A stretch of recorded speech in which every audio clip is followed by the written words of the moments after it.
Hello, and we are live. I hope you're all doing well. It's good to see you guys. I know we got PJ Cruikshank in the house. How are you doing, kind sir? Yeah, I'm not bad, not bad. Not bad considering, not bad considering. But yeah, all good, all good. Well, it's good to have you here. Thank you for joining. Glad you could make it. Trouble? Yeah, Michael is still a bit sick, guys, so he's not going to be in tonight. So, Strong's Michael, I hope you are feeling better soon. Okay, so tonight it's all about gravity. I found a video by someone called Destiny or something, and they were doing a thing on gravity. I thought, well, it looks quite interesting. I haven't really looked through it. Maybe we can go through it together and just talk about it. Because while I was thinking, what are we going to talk about tonight? So I was looking through, and it's like, I didn't really see any hectic stupid today, other than Andrew Johnson in Discord. But that's about it. So when I saw that, I thought, well, let's maybe go through it a bit, and if there's time, we can all have a discussion on gravity, because I mean, there's a lot of globers that still believe it to be a force, kind of thing. You know what I mean? Yeah, yeah. So I did set up a poll, and it's just a joke, guys. Gravity is a joke. Yes, it can't decide what it is, which is actually true. 29%. No, it's serious in my religion. 24%. Yeah. Can you believe 24% of people think, yes, it's serious in my religion, so they're conceding it's just a religion. And Wow. gravity, what's that? 47%. Yeah, what is gravity? Oh, wait, as the words of Neil deGrasse Tyson, I don't know. Next. I chose the first one. But I agree with the last one as well, obviously. Let's see who we got in. Got Alan Nordstrand, good to see you, mate. Professor Harvester. PJ Cruikshank, thank you for coming. Sitting Bull, Yo. thank you for coming. Moxie, hey. Cosmic Guru. Lumpy Gas in a Vacuum, good to see you, mate. Jeff Gashead and Flat Sabbath. And Slip Radar. Yeah, so Professor Harvest as well, yeah. It's good to see you guys. Thank you all for coming. I'm glad you could make it. I know we do have Sean Hawkins in as well, but for some odd reason I can't see his messages. And he isn't under my block or hidden or anything, so I don't understand what's going on.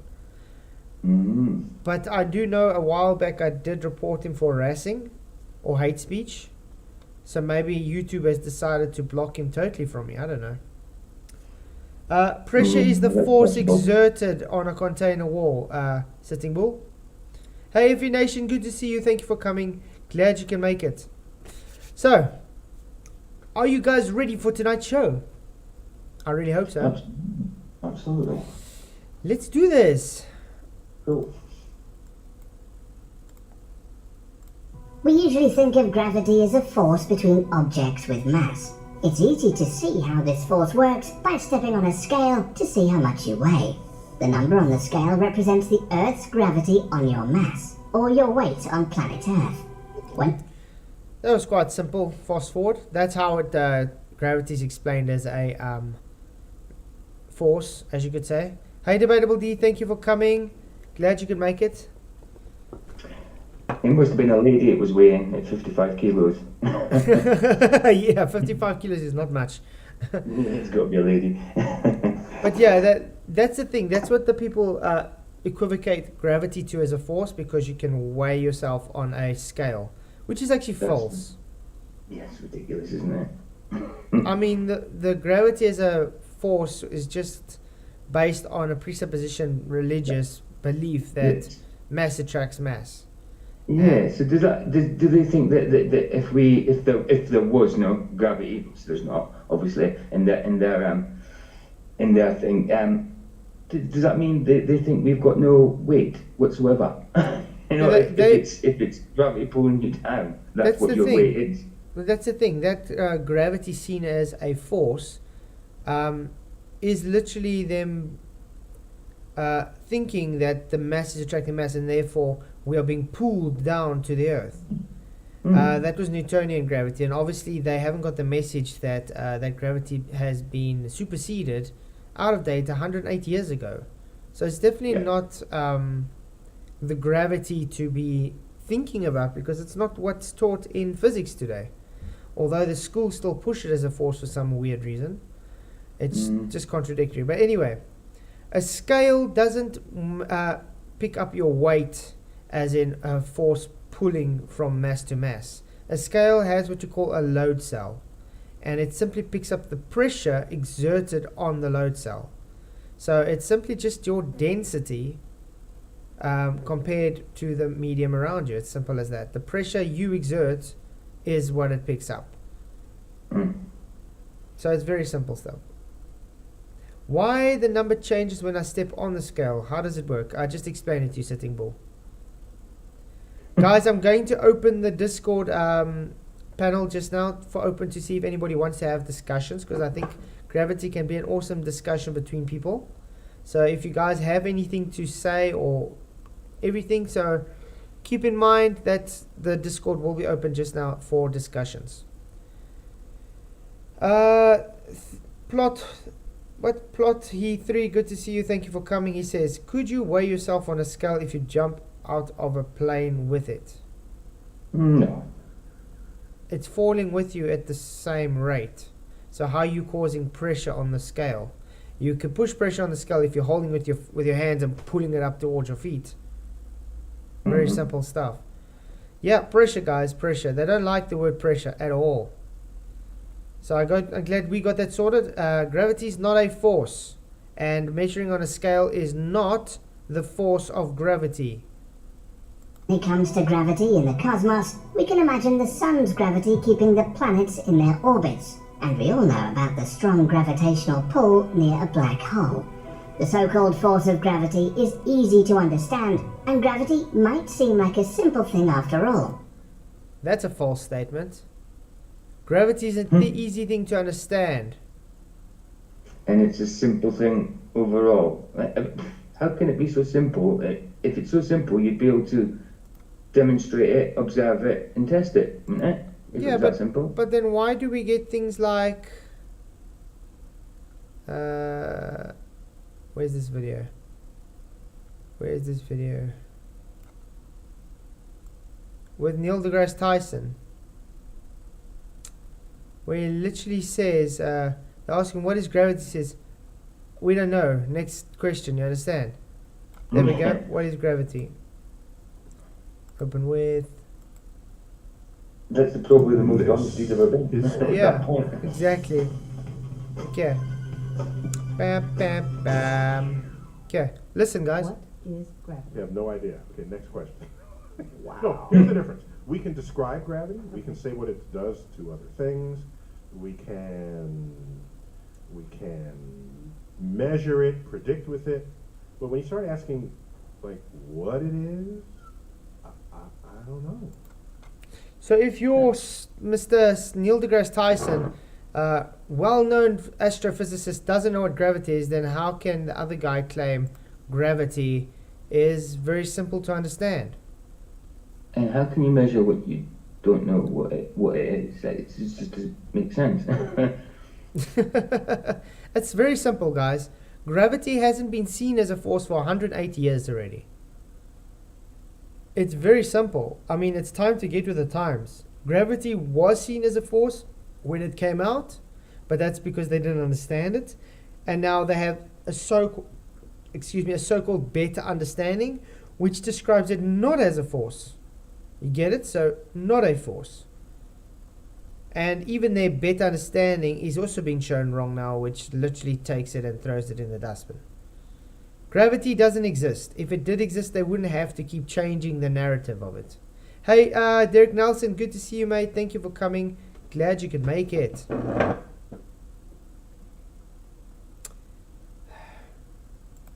But things are different in the current age, as we know now that gravity as a force is only a small part of a more complex phenomenon thanks to the general theory of relativity. That's also a false statement, guys. Why do these guys make videos like that, literally giving false information for everybody? According to the theory of general relativity, it doesn't work with it as a force. It literally superseded it. It threw it away. So it doesn't work with it as a force still. That's not any function of the general relativity. Hey, Television, good to see you, mate. Thank you for coming. Glad you could make it. So yeah, guys, I'm going to open Discord later if you guys want to have a chat about this. So, gravity is not a force. According to Einstein's general relativity, Gravity is not a force, it's the bending of space and time in a fourth dimensional pseudo-Riemannian mathematical construct. And it's only an effect, not a force. Very simple stuff. So it's kind of explaining a mass along a geodetic flat weathered line in space is bending space and time to give the effect of appearance that they are attracting one another. Not physically, just effect. It's like they explain it. It's not the apple falling down to the ground as they just showed in the beginning. It's the ground moving up towards the apple. So the apple's not falling, it's you moving up to meet the apple. In other words, in general relativity, because it's got to do with your reference frame. Yeah, it's all just bullshit. But before we get into that, it's time for Little Physics 101. Ooh, I like that. Little Physics 101. I wonder what that's going to be about. Like I said, I haven't watched this yet, guys, so this is like me watching it fresh with you guys. Everyone is familiar with Newton, who was a veritable demigod of physics during his time. Ooh, I don't like that word. Demigod of physics. Kind of idolizing him, eh? Yeah. Hey, Better Than Gold, good to see you, mate. Thank you for coming. Glad you could make it. Yeah. Definitely not a guy to idolize, and even he didn't want to be associated with ascribed to gravity, guys. CV Boyles literally had to wait till he died before he ascribed him to it. And the story about the apple falling on his head. Well, that didn't really happen. Nope. The truth is, Newton saw an apple fall from a tree and was in a contemplative mood. At that moment, he wondered why the apple fell straight towards the ground. Okay, let's take this from a logical standpoint. He sat and saw an apple falling, so he wondered why it fell to the ground. Great, that's a brilliant start. I mean, natural observation, natural phenomena observed, correct? Because they claim it to be science. What was the natural phenomenon observed? Apple falling. Great. Now, what is his hypothesis though? What is the cause for that apple falling? Well, he's probably going to give it to us. Let's listen. And not sideways or in another direction. He presumed that a force of gravity between two bodies pulled them towards each other with a magnitude directly proportional to their mass. Okay, let's just go back to where the tree was standing. Directly proportional to the mass. Okay, when you look at this, he just assumed that a mass is attracting mass. So that was his hypothesis, mass attracting mass. Okay, how would he go and validate this? Oh wait, he couldn't, because he didn't actually do any experiments to validate this. Therefore, gravity is not scientific, yet it was peer-reviewed somehow. How do you peer-review something that cannot be scientifically validated? Exactly. He's lucky he wasn't under a coconut tree. He might have come up with some weird theories then. Isn't gravity weird enough? Hey Timothy P. Southwick, good to see you, mate. Thank you for coming. Really glad you could make it, mate. He says, Professor Eric Ludwig, the circle of magnetism. Wow, that's even yeah, that's also a weird thing. How didn't he come up with it could be magnetism that caused it to be pulled down to the ground? That would be more logical than a fictitious force, wouldn't it? Yeah, I mean, they in those times they literally knew about gravity as well. Magnetism as well. Yeah. So what would cause a person just to think, hang on, let me make up a whole brand new type of physics because I just have to believe something's pulling it to the ground. And let's just throw away it could be magnetism. How do they know it wasn't magnetism? Do you understand? Mm-hmm. And even in that time, they also had what Archimedes' principle was around. So density was around, guys. So he literally isn't a very clever physicist, was he? Because he literally ignored one thing that could be explained, magnetism could have, and density could have explained it. Because the apple is denser than the air, so therefore it falls through the medium. Archimedes' principle. If you cannot displace it enough, it's going to sink. So if you can't displace the pressure, therefore it sinks. Now, we've just given you two actual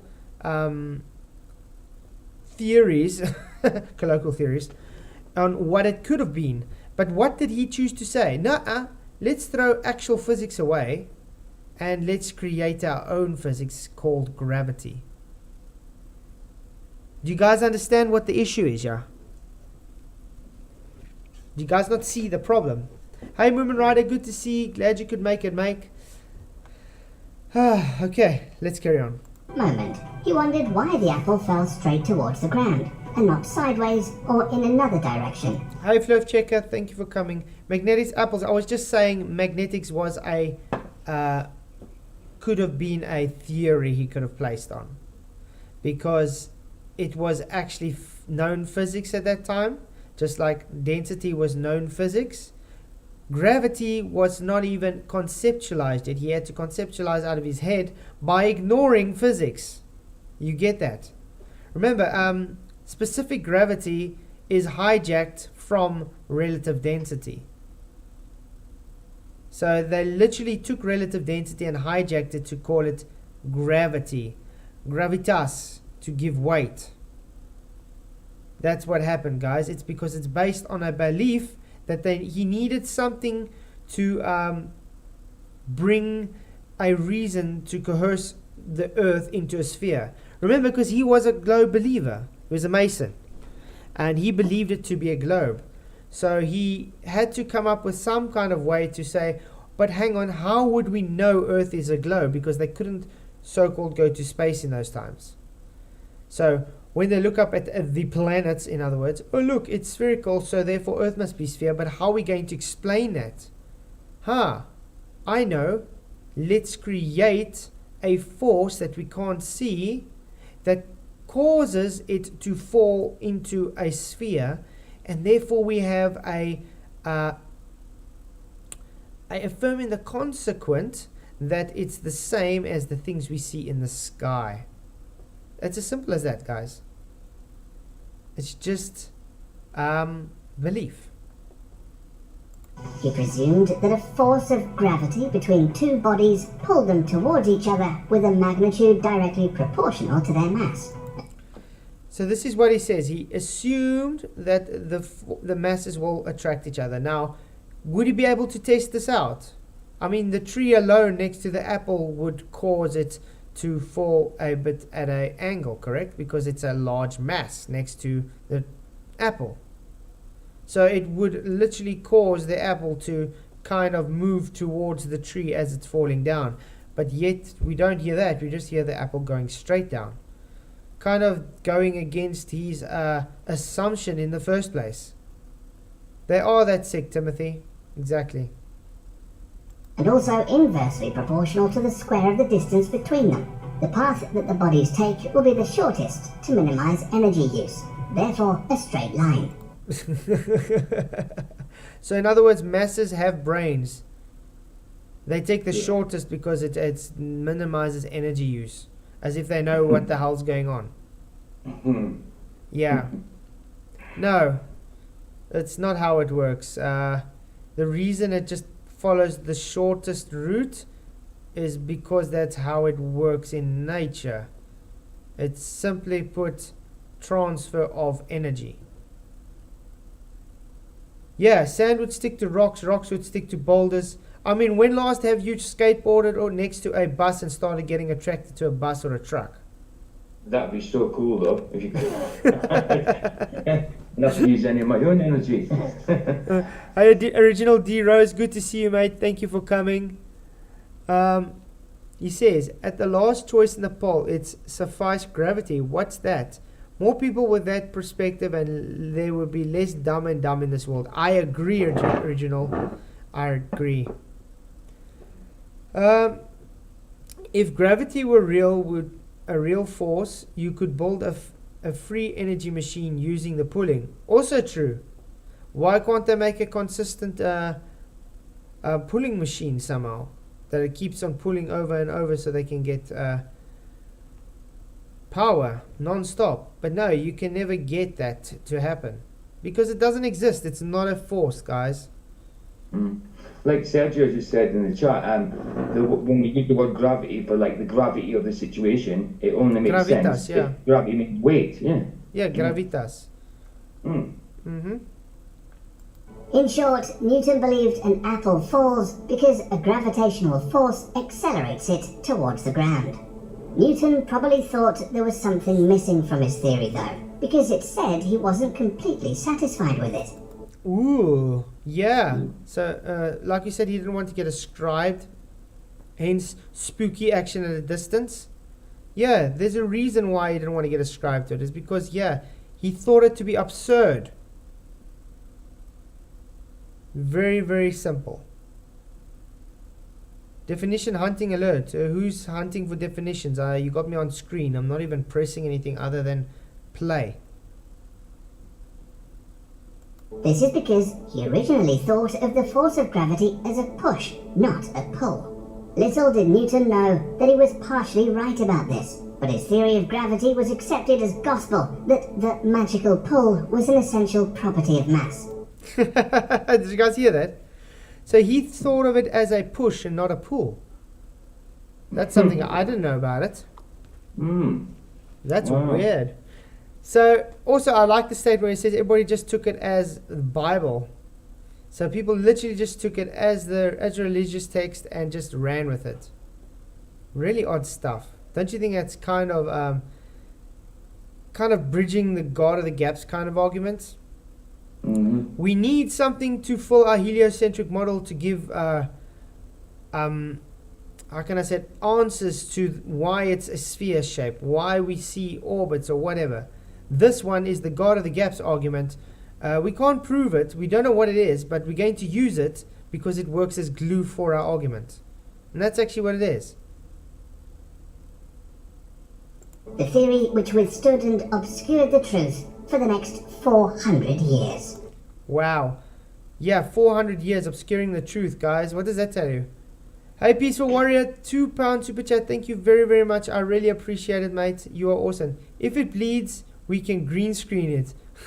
Thank you very much for giving money towards a green screen. Almost, mate. Almost going to get there. I can't wait. And then I can look a bit more professional. Thank you very much. Appreciate the support. And also again...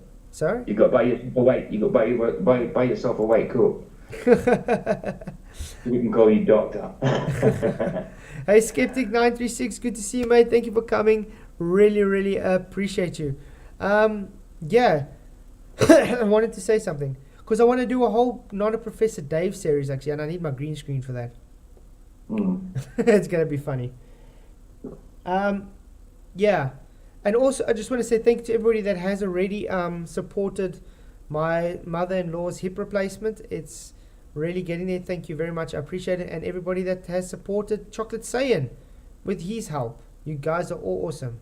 As I say, it really, really is good to see the community stand together to help people that really need it. Absolutely. Really good. That was until Albert Einstein. Ooh, theoretical physicists. What's a theoretical physicist? PJ? It's somebody. It's well, obviously, it's something. It's to do with physics and the theory of physics. Obviously. Yeah. The study of the theory of physics. Yeah. No, I mean, sorry. Oh my God, I've said it wrong. It's a study of physics anyway. Yeah. Hey Titan, long good to see you, man. So they don't actually do any physics, they just create theories based on what they think is physics. So like Albert Einstein creates theoretical physics. So he creates gravity not as a force in a fourth dimension theoretically. It's a thought concept, not actual physics. Correct? Yeah. Yeah. Just like you get string theorists, they string those little theories together to get the answers, usually with maths. Hey Owen, good to see you, mate. He says, a theoretical physicist is someone who is theoretically a physicist. So not really. Good one. Kind of what I was trying to say, Aaron, but I got tongue-tied. That is true, Spuddy. E equals mc squared is wrong. a lot of people still don't like to accept that though, and it's sad, really. But let's go on. The formidable genius came along in 1905 and presented his general theory of relativity while working as a Swiss patent clerk. His challenge to Isaac Newton's theory was either ridiculed or ignored completely because his ideas seemed too radical to be possible. Too radical to be possible.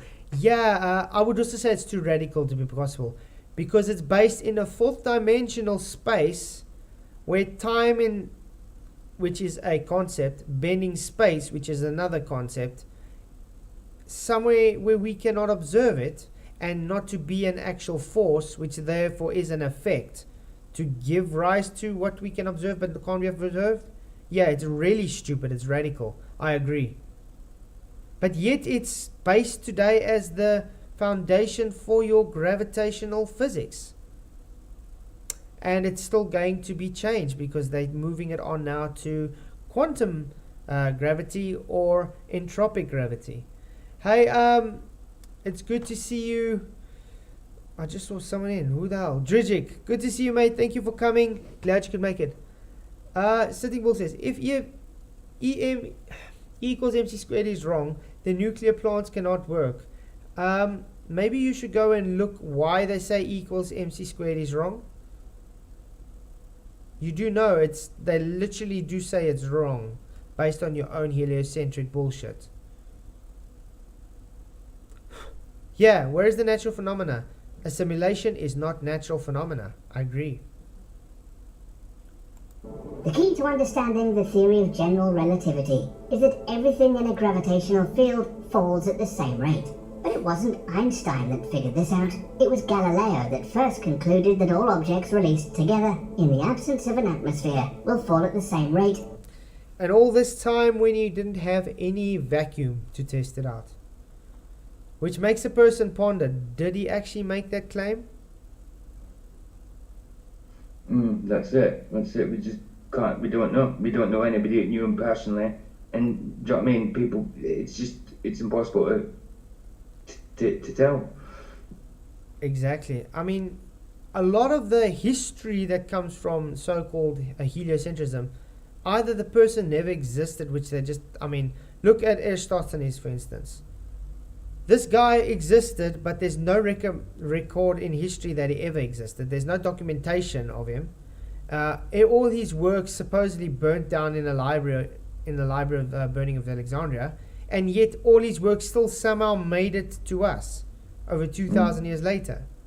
Does that not sound fishy?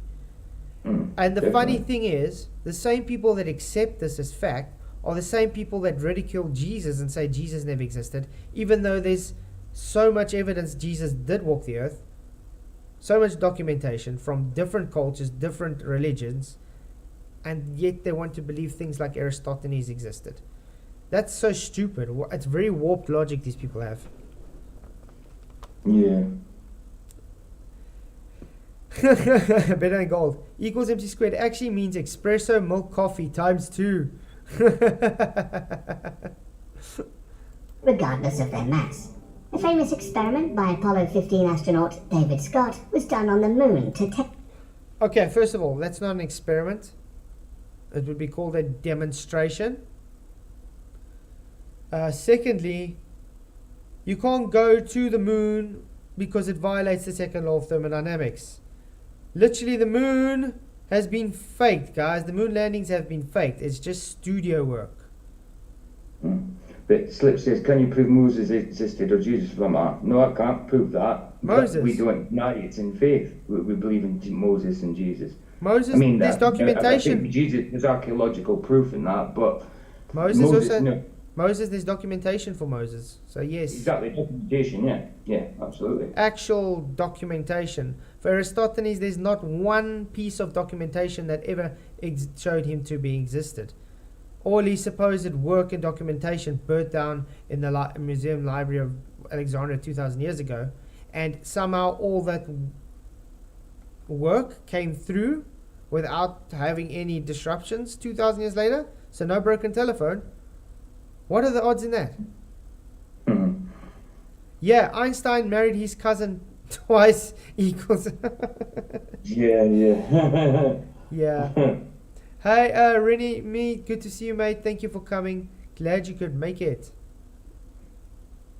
There are hundreds of thousands of people with the name Jesus. Yeah, today there is. Congratulations. Test this theory. At the same time, moonwalker astronaut Scott dropped a hammer and a feather, and they both glide to the ground and impact the ground at the same time. The same thing would happen for any object, regardless of its mass or its physical makeup. Which totally debunks gravity, by the way. You know why that is? Because you literally took the medium away, showing it's medium dependent. Okay, relative density disequilibrium. If it was gravity pulling it, it wouldn't worry about the medium. It would still pull the larger mass with the fast acceleration. This is how dumb these guys are, they don't get that.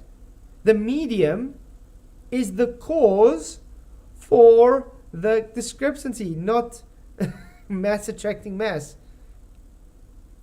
How else do I explain it, guys? In this case, a hammer and a feather, if you just dropped it, they would fall at different rates because of air, because of friction. Now, when you take the air away, you take the friction away, they fall at the same rate. Why is that? Not because of gravity, because the medium has changed. You guys get that? Relative density disequilibrium. Hey, Rocket Man, good to see you, mate. Thank you for coming. Jimmy J, hey, and Maker Ray. This is known as the equivalent principle.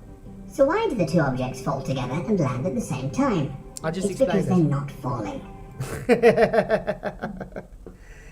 Oh, what contradictory statement is that as well, guys? Why is the thing falling? Oh, the answer is because it's not falling. Just listen to it. Why is the thing falling at the same time? Answer. Oh, because it's not falling. Wow. They take that type of logic over, listen here, the medium is what caused it to fall the rate that it does. Which one sounds more logical? Removing the medium, which causes the effect, or we have it's not actually falling? Yeah. I think the people that, it's if you think about it, it's really stupid. They're standing still, and there is no force acting on them. Yeah, guys, no force acting on them. So anybody that claims gravity to be a force, please get with the times. The current gravity explains it not as a force. The ground is moving up to you, not you moving to the ground. So therefore, no force. With Einstein's theory, gravity is not a force between two objects with mass. Let's listen to that again. It's standing still, and there is no force acting on them. Listen. With Einstein's theory, gravity is not a force between two objects with mass. Instead, gravity is the warping of space and time in the presence of objects with mass, and without some force acting upon the objects, they will travel in a straight line. Right. So it's not that mass attracts mass, it's the force, it's putting them together somehow. So let's go back. There's no force. But there's attraction. What is the attraction caused by? The bending and warping of space and time. I hope they got the Eon flux generator with them, because I mean it's as noble. That's how good it is. It's stupid. Drano theory. Flat Sabbath. That's a good one. So what bends space and time? What's the reason for that? Do you know what I mean? So what bends it is just the acquirance of mass. The larger mass around it. Just remember, Einstein sees space as a flat water pool, you could say, like a flat sheet, and if there's a large mass on there, it's warping that flat space around it, to curve around it. That's what's Right, warping the time and space. So now the distance between the mass and that mass going around that warping of that flat space is what is giving the effect that it's being orbiting or attracting to it. Not actually a force, in other words. A factitious effect force. And then I want to tell everybody, based on actual physics, can you show me a fictitious force existing without having an actual force present? Yeah, like a trampoline, better than gold. That's what they're saying. Rocketman's message. Can you look up Einstein's equivalence principle at some point in the stream? Yeah, we can. Although he just explained it though. The equivalence principle is just stating that it's the ground moving up, not you, because it's a reference frame, and therefore no force attributed to it. Hey Parkway, good to see you, mate. Thank you for coming. Glad you could make it. Iguana says it creates the effect of the force. So it creates an effect.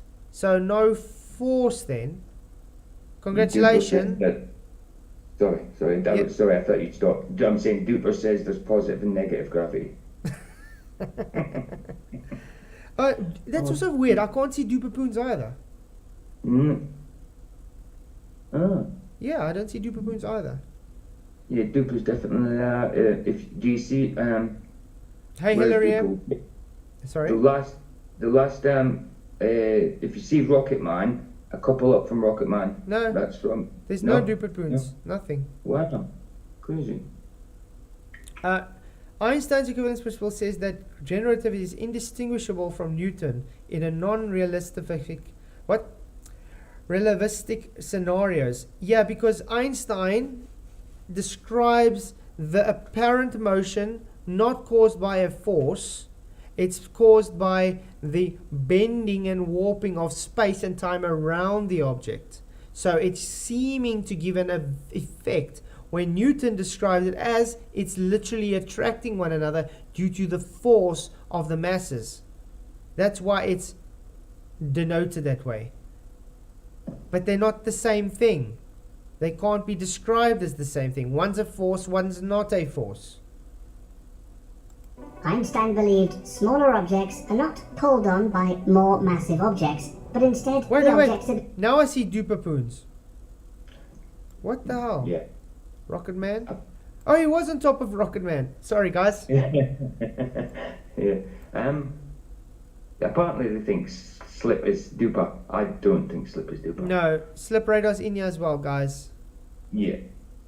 Slip Radar's much more intelligent than Duper. Yeah. being pushed down by the space above them, and that there is no such thing as a gravitational force. According to Einstein's theory, matter warps not only the fabric of space, but time as well. This is called space-time, and any object in space warps this space-time continuum. Space-time is the 3 dimensions of space: length, width, and height, combined with the 4th dimension, time. Okay, guys, are we 3-dimensional beings? Absolutely. Great. So how do we observe something in 4th dimension? You can't. Exactly. It's very simple. So when someone wants to come with saying, guys, we can observe things in 4th dimension, but we're only 3-dimensional beings, that's a red flag where you should be telling the guy he's not really all up here. Mm-hmm. And yet they take it as the religion for heliocentric belief. Our bodies are 3-dimensional, exactly, Arwen. Yep. The more massive the object, the more it warps the space around it. Einstein believed that the more massive the object, the more it warps the space around it. Okay. I wonder if I can draw this in paint. The beloved paint that the Globers hate. Okay, let's just put a guy. We're going to say this arrow is a guy standing. And we're going to denote this block as space around him. Now, okay, let's say he's warping this around a space. How is he actually warping it, or is he filling up the space? So theoretically, if you had enough mass, you could collapse space and time. Yeah, theoretically that's what they're doing. It's sort of like what a Mm. black hole does. It's got so Right. little mass or so much mass that it literally attracts everything in its path, even light. Mm. It's nonsense, guys. Oh, I love MS Paint. I'm glad you do, Rocket Man. It's very simple. Think of it this way, guys. In three-dimensional reality, the reality we live in, this would be the space around the guy. This would be like a room. Okay? Is he warping the space around him, or is he just filling up the space in the room? Very simple stuff. In reality, he's filling the space. He's not warping anything. The gas around him is hitting away from him there, where, let's say, if he moved here, it would hit him around there. It's not causing the gas to cause another path. If he had to curl up in a ball now, he'll take up less space in the environment. Just as that. As simple as that. I don't know how else to explain it. Yeah. And time must be different for fat people. Exactly. That's my point. Now, if someone's heavier, they're bending and warping space around them more than a thin person. That's kind of really a bad thing to say, guys. That's really mean, actually. When in matter of fact, all they're doing is just taking up more space in the area. Yes, dude, but gravity is definitely misunderstood. Yeah, if gravity existed, then it would have Yeah. helped. Yeah. Apples fall from trees and planets orbit stars because the objects are moving along curves in the space-time continuum. Those curves being gravity. A good So the curves mean gravity. So gravity is a curve now. Mm. Wow. Yeah. For the car, a force is a physical thing. Yeah. Wow, it's boggling. Has anybody ever heard of the false equivalence fallacy? That's exactly what was done there. The apple falling is the same as planets orbiting. That's a false equivalence. Just Yeah, making and an assumption. Yeah, an apple goes straight down, and planet's orbiting falls sideways. Yeah. Like the moon, No, they s- say it's falling yeah. sideways around us at a constant speed. Yeah. example to see how this works is to visualize the Earth on a grid of space-time. You can see the mass of the Earth warps space-time and creates a kind of gravity well. Oh, gravity wells. Like on the ISS, where they all of a sudden have something falling down where it's not supposed to fall. And what's the excuses? Gravity well. Yeah. Man. It makes such little sense. It must be true. Exactly, Richard G. Mhm. Everything about gravity literally goes against everyday logic. Literally. Lumpy gas and magnet. But if your theory is found to be against the second law of thermodynamics, I can give you no hope. There is nothing but to collapse in the deepest humiliation. Yep, that was an awesome quote. I think it was by Arthur Eddington.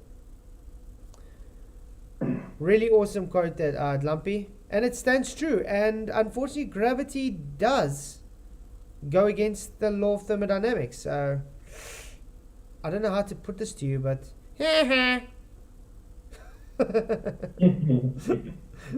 Oh, man. Any object around this mass, you, me, and even the moon, is pulled down and towards this gravity well. The moon also warps space-time with its mass, but the gravitational field between the Earth and the moon is not strong enough to pull the moon towards her. Whoa, whoa, whoa, whoa, whoa. This guy's contradicting himself. Gravity is not a force. So how can you talk about a force of attraction if it's not a force? Not strong or too weak. That would imply a force. Mm-hmm.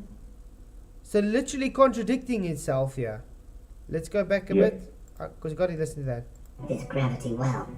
The moon also warps space-time with its mass, but the gravitational field between the Earth and the moon is not strong enough to pull the moon towards us. How does something pull if it's not a force? Yeah. You can't pull or push if it's not a force. Yeah, exactly like George Bush says. It's not a force, but you can think of it as one. Just because you think of it as one doesn't make it a force. I mean, I can think of my Opel Corsa as a Subaru WRX. Does it make it one? No. No matter how hard I want it to be one, it will never be one. That's how idiotic these people are. It's so stupid. I can't believe these people actually think that this it can be called a force due to the equivalence, Einstein's equivalence principle. Exactly. And it's a false equivalence, Rocket Man. Just because it's called Einstein's equivalence principle doesn't make it actual true. It doesn't make it bonding. It means it's a false equivalence. One's a force, one's not a force. Have you ever heard of the false equivalence fallacy? Yeah. Because one explains it as an effect, the other one explains it as an actual force. You cannot intertwine them, hence why one superseded the other. It's a contradiction in terms. Literally, Einstein is seeing the Earth as expanding in all directions at the same time. Hence, rising relative, while you are not falling, the Earth is rising towards you. Where Einstein explains it as you are being pulled to the center of Earth. Two different models, mate. Totally contradict one another. The equivalence principle doesn't gel them together. It just shows them as a false equivalence. Instead, it's also like an apple falling from a tree. Not superseded. Einstein's equations can be reduced to Newton's theory. They are equivalent mostly. No, they are not reduced. It is superseded. Maybe go and learn your religion. Einstein superseded Newton. The sun also has a huge gravity well that keeps everything in our solar system from flying off into space. We can also understand how gravity wells around planets in our solar system work by how we've launched spacecraft. To get spacecraft moving in different directions from their launch path and increase their speed, engineers used warped space-time. I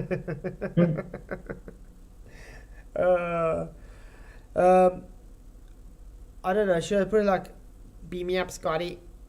That's all I can literally say when I read the words warped space time. Hey, QNF, thank you for coming. Don't forget, guys, that Arwen needs... Oh, man.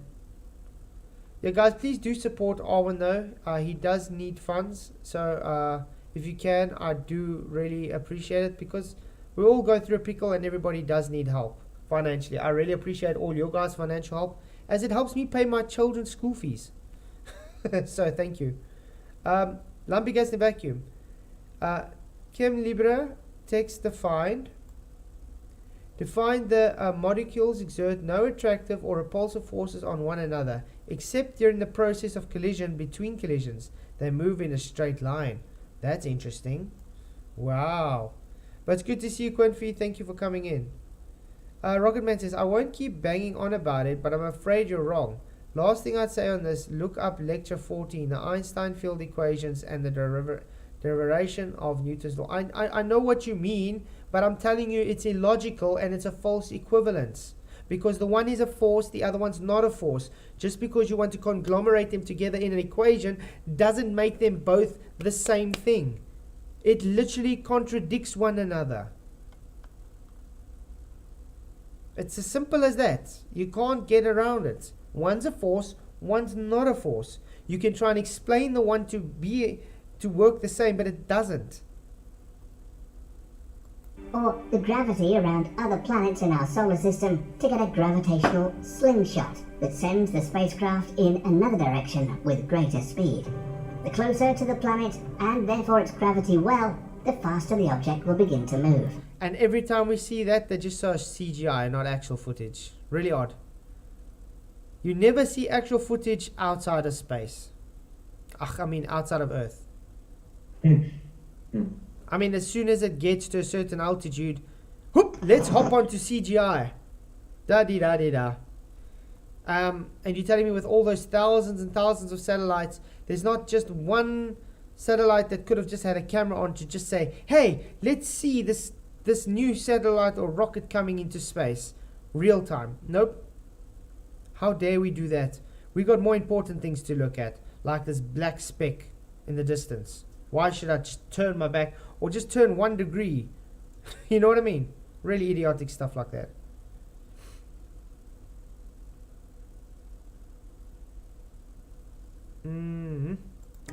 What it all comes down to is that objects in the universe are attracted to each other because space-time is bent and curved. I'm attracted to my wife. It's not because space-time is bent and curved. I can tell you that. I mean, I think my wife will be kind of, how can I put it? She'd be angry with me and I think pissed off if I had to go to her. Hey babe, your gravities are great. You're attracting me towards you. I think she'll slap me. Are you calling me fat?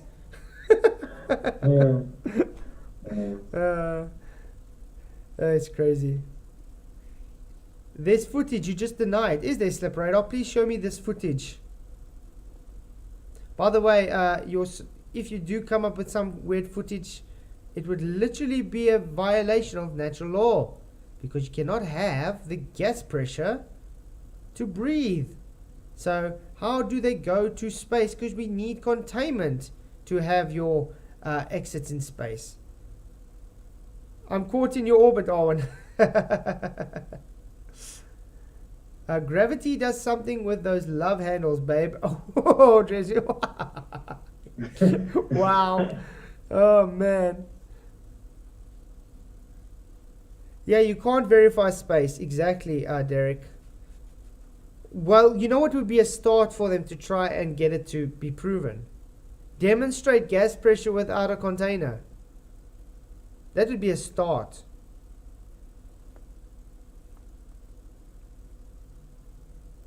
The closer they are to the object of mass, the faster they will accelerate. But what about this so-called gravitational field we were talking about earlier? Is it not a force? A gravitational field is actually the force field that exists in space around every object with mass. The Moon has a smaller gravitational field than the planet because of its mass. The Earth has a much stronger gravity. Hey, the Collector, thank you for coming. Glad you could make it. I'm glad you liked the poll. 63 votes. Gravity's a joke. Yes, it can't decide what it is, and that's the truth. I mean, like we're literally seeing now. No, it's serious. It's my religion. Yes, as we can see, the anti-flat earthers in chat. And gravity, what's that? Definitely gravity. What is that? I mean, even Neil deGrasse Tyson says he doesn't know what gravity is. So, yeah. Hey, Philip Dick, thank you for coming. So, Brado, again, have you asked the people you hijacked the laws from why space travel is possible when it violates the laws? I didn't hijack any laws. A natural law is just a natural law. Just because you guys ignore it doesn't mean it's non-existent. It just means you ignore it. Yeah, gravity force field, what? But it's good to see you, mate. Thank you for coming. You are wrong. At no point did Newton say gravity is a force. What? He said gravity with mass creates a force.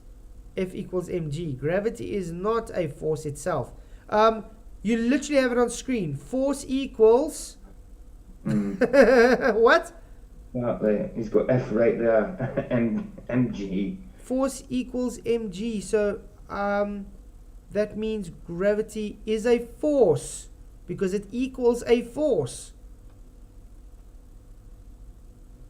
It's like slapping someone through the face and saying, I didn't slap you with a force.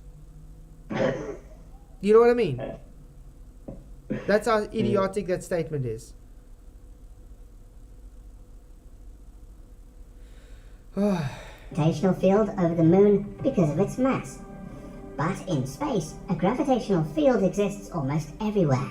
With everything floating in space above our heads, it might be easy to believe there is no gravitational field at work in orbit around our big blue planet. However, even the International Space Station feels the gravity of Earth. The surprising thing is, the effective gravity in orbit around the planet is nearly the same as the one on the surface of the planet. What? Let's listen to that again. The surprising thing is, the effective gravity in orbit around the planet is nearly the same as the one on the surface of the planet. That's kind of contradictory, isn't it? How can it be nearly the same as on the surface of the planet where, remember, the center of mass is where it's supposed to be the strongest? Mm. And the ISS is said to be, what, 400 kilometers up? Yep. So how is it supposed to be the same? A lot of contradictions in the statements this guy's making, I have to say. Yeah, there usually is. Yep. In fact, it's about 90% as much in orbit as on the surface of the planet. So if you weighed 100 kilograms on Earth and had a space ladder that reached all the way to the space station, you'd weigh about 90 kilograms up. Wow, a whole 10 kilograms less. Can they provide us evidence of this? No. He is just talking nonsense, Arwen, exactly. Oh man, I hate it when a mosquito just bit me between my toes. Ah. Oh, I hate those. They always go for my scalp. They always go for my feet. Oh, it's my scalp that gets awful. There. But wait a minute. If there is gravity in space around the planet, why do astronauts look like they're floating around in zero gravity? Because they're falling sideways. Oh man, this is idiotic.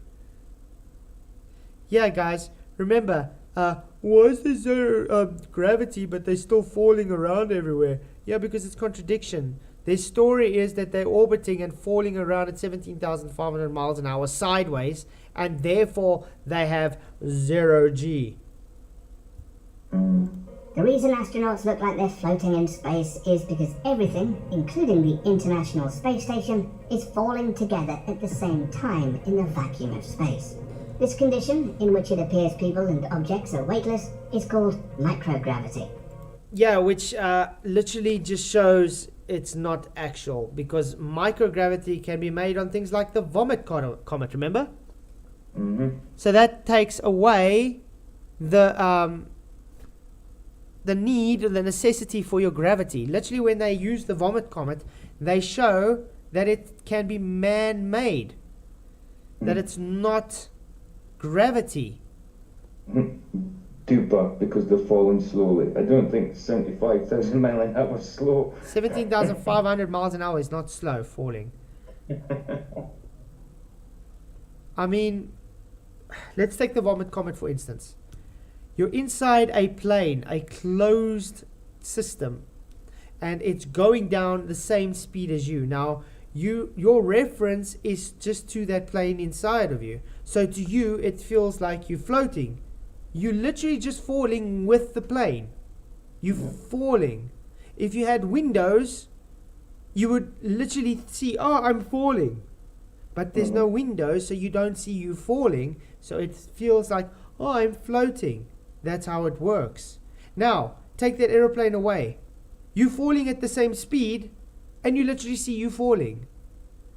General relativity says you're not falling. The ground is coming up towards you.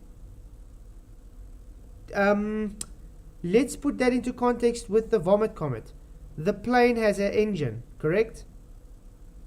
It's speeding up with that engine, going faster to the ground. Is the Earth now moving up faster towards you, or are you zooming towards the ground? Which one makes more logical sense? Yeah.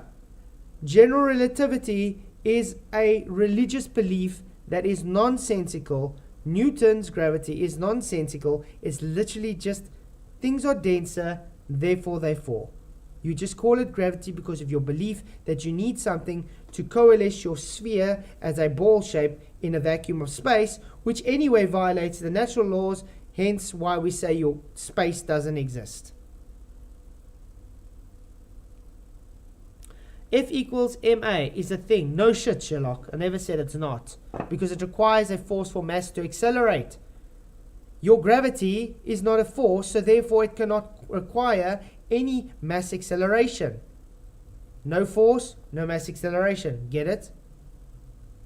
So which one are you going to choose? Newton's gravity or Einstein's gravity? You can't have them both because they literally contradict one another. So choose one. If everything falls in the same way regardless of its mass, then a free-floating astronaut far from any gravitational source and a free-falling astronaut in the gravitational field of a massive body would each have the same experience. In fact, the space station, satellites, and everything else up there is always falling towards the Earth. And while the International Space Station is falling, it's also moving very fast, at about 28,000 kilometers per hour. There we go. He literally says very fast. Who said it was slow again? Yeah, Duba. Dupapoons. 28,000 kilometers an hour, 17,500 miles an hour. The person in this video literally said very fast. So you're going to go and tell them that they're lying? Just like when you guys say the rim velocity of your Earth's spin is slow at 480 meters a second. I mean, that's a very fast rim velocity. Oh well, I need to correct myself. I said 75,000 miles an hour. Yeah, 17,500. Yeah. From the pull of the Earth's gravitational force. What gravitational force? Hi, Coral Apple, good to see you. Thank you for coming. He literally just said there's not a force, and now he contradicts himself again by saying gravitational force. Listen. The Earth's gravitational force. What is it with these guys? Why do they always backpedal and contradict their claims? The video, he specifically says Newton's gravity is a force. Einstein's gravity is not a force. There's no... What gravity is considered to be the current model? Einstein. So therefore not a force. So you can't claim a force pulling you to the Earth. You're supposed to be explaining your Earth expanding out towards you, which is also idiotic. Let's do this, sir. This is your globe Earth, guys. Now, it's supposed to be expanding in all directions at exactly the same time. What do you guys see wrong here? What's wrong with this picture? This is your globe. According to general relativity, the ground is moving up towards the object. Let's just say this is an apple here, and we've got another apple this side. Let's put it a bit further. It doesn't matter. Closer. They're all apples. The apples are not falling towards the ground. The ground is moving up towards them. Yeah. What happens when a shape has to move up in all directions? Right. Does it change its radius? It has to change. Let's try that again. Does the Earth go change shape, constantly accelerating towards the apple? Yeah, gravity is their god, exactly. Fataholic says, read my entire post. F equals ma is the same as F equals mg is acceleration.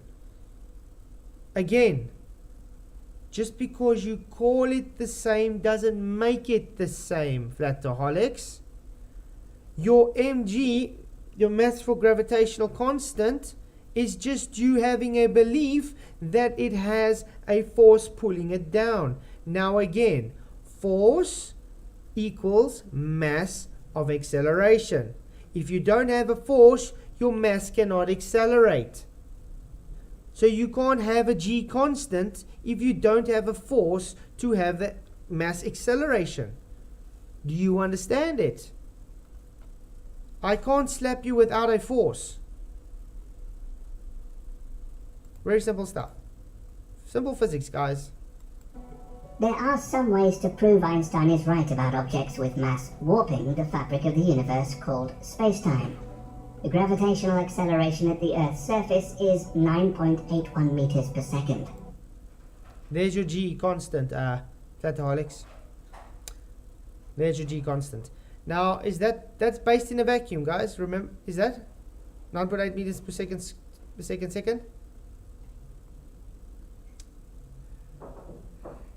Is now saying force equals mass times force. I don't understand what you're trying to say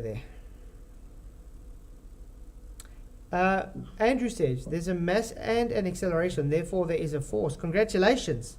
And gravity is not a force, so therefore it's not gravity. You know what can create it? Pressure.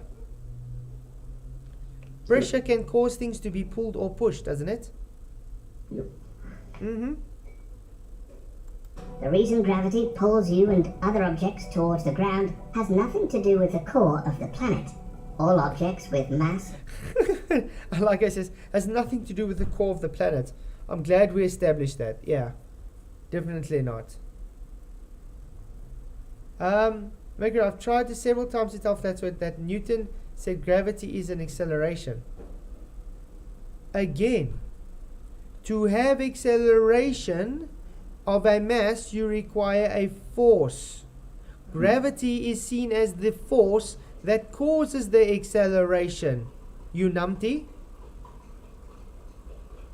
Or are you saying something else causes gravity now? Are you just giving acceleration another name? Are you saying acceleration is gravity and you have another force causing gravity? Is that what you're saying? Make up your mind.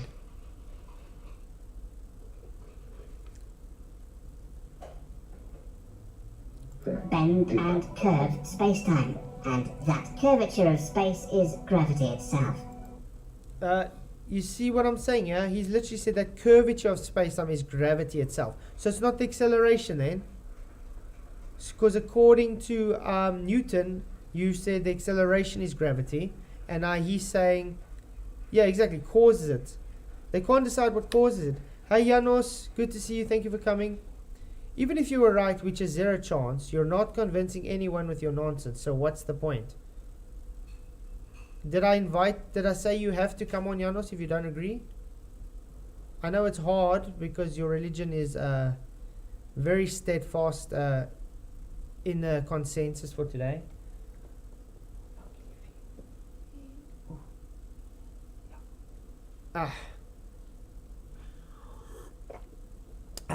Don't even address that, Alex. The coward is liar.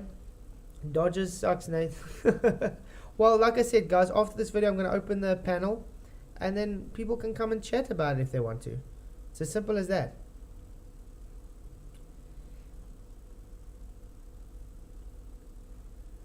Please describe what happens when you throw a ball in the air and why. When you throw a ball in the air, it is denser than the air that you've thrown it in. And you've put what they call potential energy. Now, it's got kinetic energy as it's accelerating upward. It uses that kinetic energy as soon as it gets to a point. Then it has what you call potential energy, hence being a certain distance away from the ground. Now, it's going to have kinetic energy again as it accelerates downwards. Why is it accelerating? Because it's denser than the air around it. The air does not have enough pressure to support it. Hence the object, the ball, has more pressure than the air, aka the force. So if you were to somehow make a journey to the center of the planet, there would be no gravity. You would be away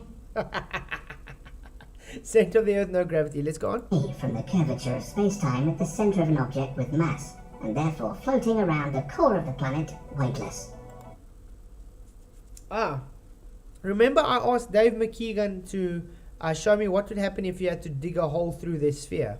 If you had to jump feet first from the top of the sphere and come out the bottom, would you still come out feet first or head first? He hasn't answered me, guys. He hasn't even attempted to, by the way. No, Lumpy, they don't learn very well. The sad thing is everything we can describe can literally be demonstrated and experimented on. They describe cannot. They just take things and they have a belief system, so they affirm the consequent based on their belief system. Nothing about their globe has ever been scientifically validated because it hasn't had science to begin with.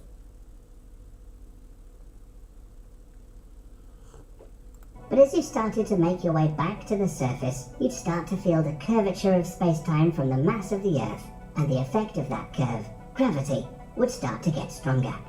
Of course, we'll have to get a probe to journey to the center of the Earth to nail that one down. But there is another way to prove that gravity warps space. Yes, debate will literally be demonstrated. It's been done many times. I mean, look at a density tower.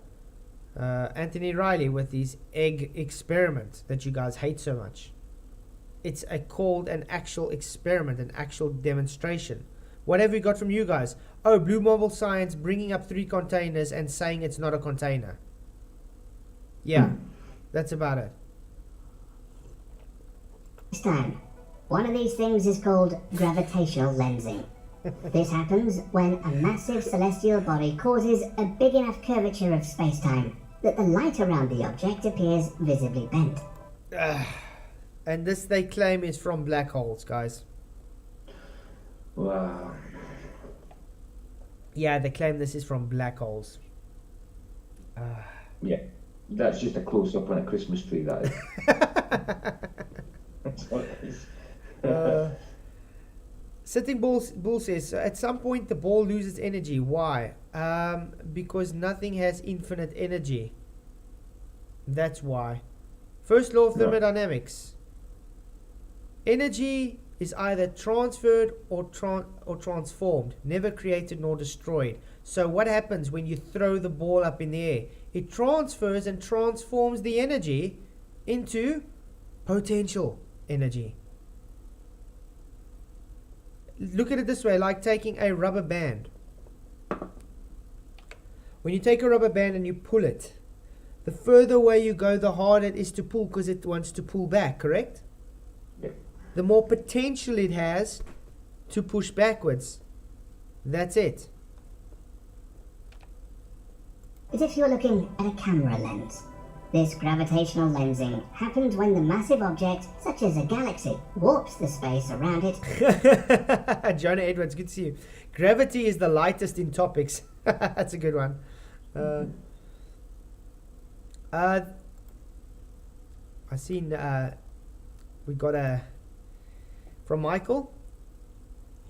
Oh, what, in Element? Thank you, Michael. What helped Einstein to provide a more accurate description of gravity than Newton?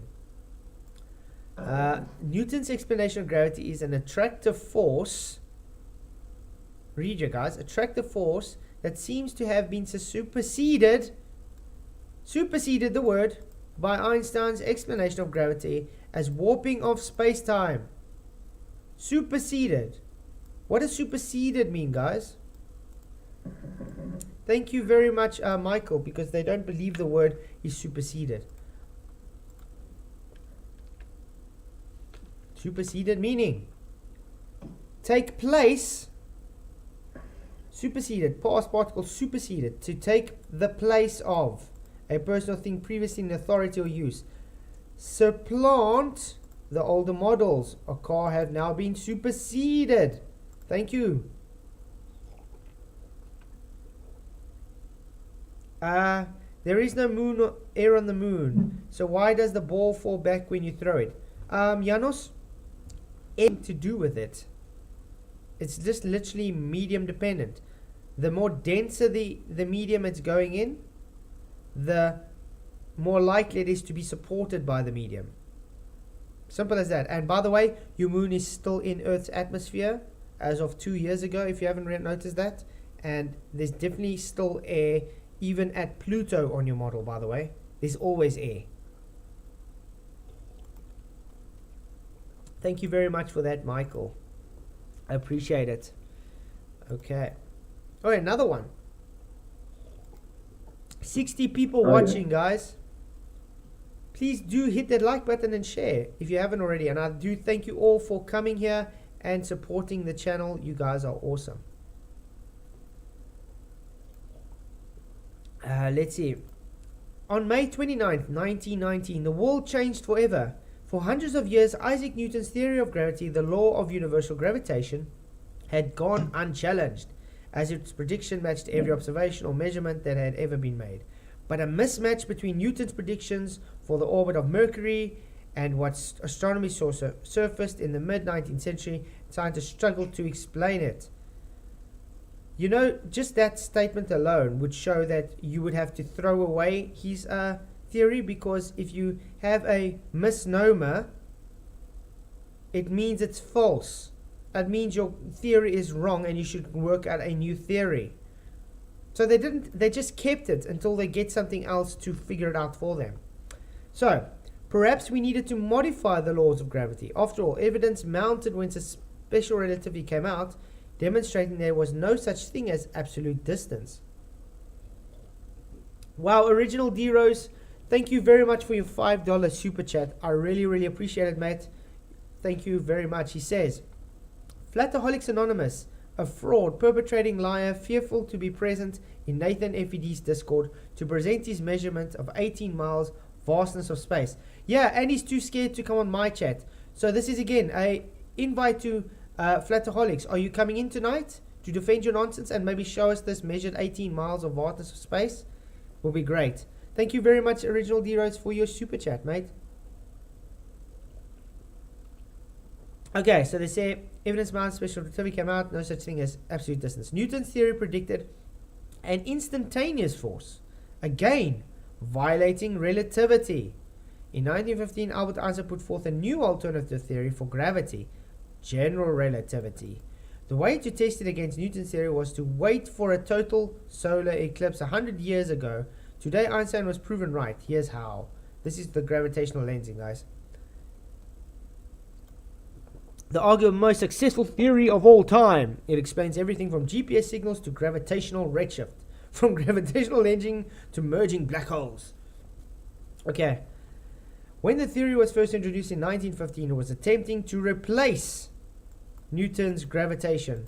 Although it could reproduce the earlier Newtonian successes and explain the orbit of Mercury, when Newton could not, the most critical test would come from a form of new prediction that severely differed from the predictions of the universal law of gravitation. The total solar eclipse would provide a unique and straightforward opportunity. Oh, it's getting hot. So anyway, guys, short to say, it literally overtook, superseded. Hey, I can see SSG Rock now. Oh, I just timed him out. But now I could see him. Weird. Yeah, he's not showing on like as blocked or anything. But I saw him now, so thank you for coming, Sean. Anyway, it superseded Newtonian gravity, guys. And yeah, refraction also plays a part there. Weird. Okay, let's go on. Into rings of light. Interestingly enough, Exactly, Michael. Having to teach ballers their own rhetoric, their own religion. It's very sad. this has helped us find other... Sorry? Saying that's usually how it goes, Michael, isn't it? Hope you're feeling a bit better, mate. galaxies and objects in space that we wouldn't otherwise see without the gravitational lensing effect. Einstein's cross is a famous example and shows a gravitationally lensed quasar that sits directly behind the center of a galaxy. Great. It described it, it predicted it, so therefore it must be real. Congratulations. Does that make it actual gravity or in fourth dimension? One thing these guys are missing though, his gravity is described in the fourth dimension. We're three-dimensional beings. When last have you seen that you can observe something in a higher dimension? No. Never. Yeah. Let's put it this way. A one-dimensional being would not be able to observe things in 2 dimensions. Just like a 2-dimensional being would not be able to observe things in 3 dimensions. So how would they expect us to observe something in 4th dimensions? Schmidt, it's starting to cool down now because summer's going away, Schmidt. But it's good to see you. Thank you for coming.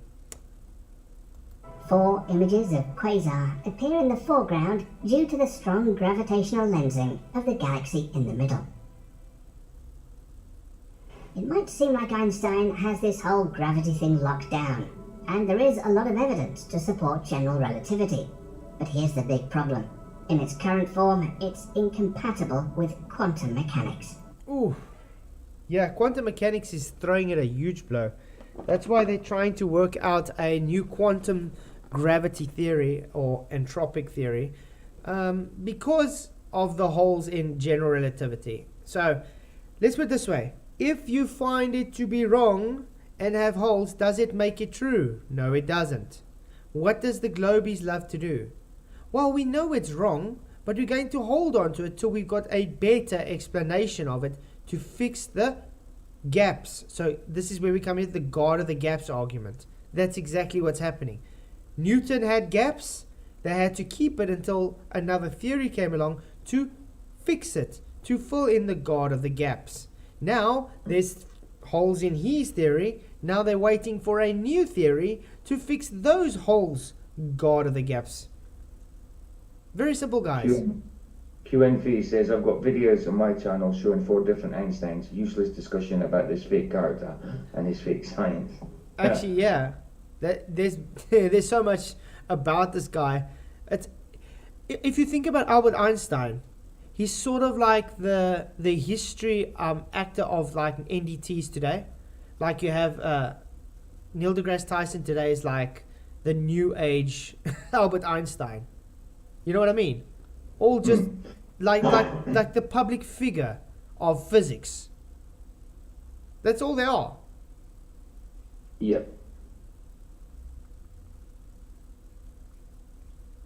Quantum gravity is theoretical physics that seeks to describe gravity according to quantum mechanics.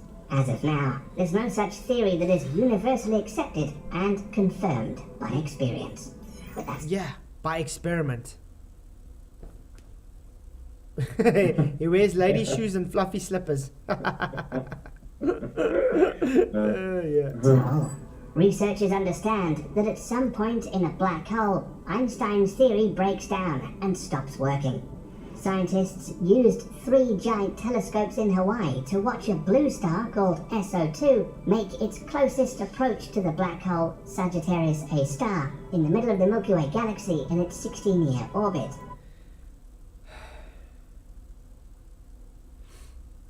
I love how these cartoons are. If Einstein's theory was right, the black hole would warp space-time and extend the wavelength of the light from the star. The waves of light would stretch out as the intense gravity of the black hole would drain their energy and cause the light from the star to shift from blue to red. Ooh. And just as Einstein predicted, the star began to glow red. Therefore making it now true. Wow. Yeah, that's why I heard Spud that he used to steal other people's ideas at the patents office and that.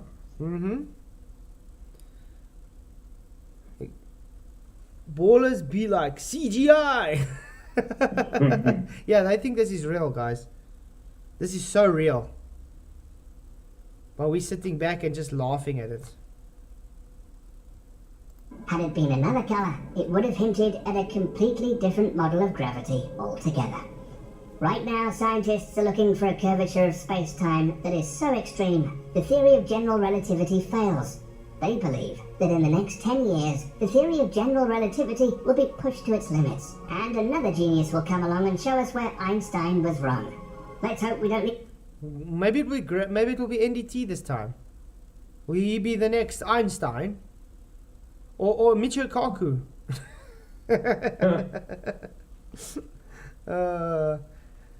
While we're looking at the CGI, can anybody see Starman anyway? Nah. Yeah. Need to wait another 300 years. Let us know in the comments what you think the future holds for the understanding of gravity, and give us a like if you enjoyed the video. Yeah, I enjoyed the video. Guys, it is in my description box if you want to go watch the original from him, where he's not talking like a chipmunk. Just did it for copyright purposes, you know how it works. Absolutely. Yeah. Sorry, this mosquito bites on my feet is not very good. Okay. I'm opening live chat if people want to just come and chat a bit. QNF says he loves space. So the Discord is open for people that just want to come and chat. Globers and flat earthers. We can chat for a bit as it's 11:15 now. Debatable D, haha, how it works. How what works. So, that was fun. It was. It's very simple. I mean, from the get-go, gravity has never been scientifically validated. No, and it never will be, obviously. Yeah. I mean, they can't decide what it is. And every time they find loopholes in it, like I said, they have the God of the gap kind of theory. And they try and create a new theory to fix it, to fill that gap. Yep. And that's where they're sitting with now with Einstein. It's got issues. Now they need to fill those new gaps up with a new theory. Hence why they're trying very hard to come up with how to get quantum mechanics to work with general relativity. Mm-hmm. It's madness. Pure madness. I love how the unicorns run free. Yeah, television. Debatable D says, out here, Flats, why did you show on Discord that 138 equals 90 degrees response to Andrew? So you're trying to misrepresent me. Okay. Let's go to, I think it was in general.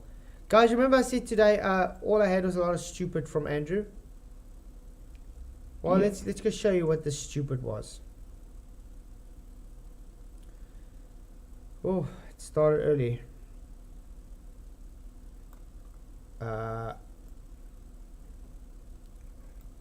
think it was more up. How up was it? No, it was more down. Okay. Anyway, it's told you this. Andrew says, who told you that angles need a baseline? Yeah. Remember, guys, this is in context to right angle triangles, elevation angles and stuff. Okay, so he doesn't get it. Anyway, we get down. So he says, in this drawing of an angle theta, which of the rays is the baseline? I simply says, when talking about right angles, nice red herring, because we talk about right angle triangles. He's not showing a right angle triangle here. He doesn't get it though. So guess what he draws for me? This. So it says, which of the rays are baselines? So what do I go and do? I'm nice enough to go and draw it out for him. This is your baseline, the 0 degree. Remember, 90 degrees? How do you think we worked out it's a 38 degree and 130 degrees? Because it's based on the baseline of a 0, 90 degree angle. So it's obtuse and acute. Obtuse, acute. Think of it as a 360 degree circle. How do you get your degree measurements? Yeah. Very simple stuff. You literally can draw it out with a 90 degree angle, and then you have your baseline to work out what those angles are that he had. Little to say, he didn't understand it further.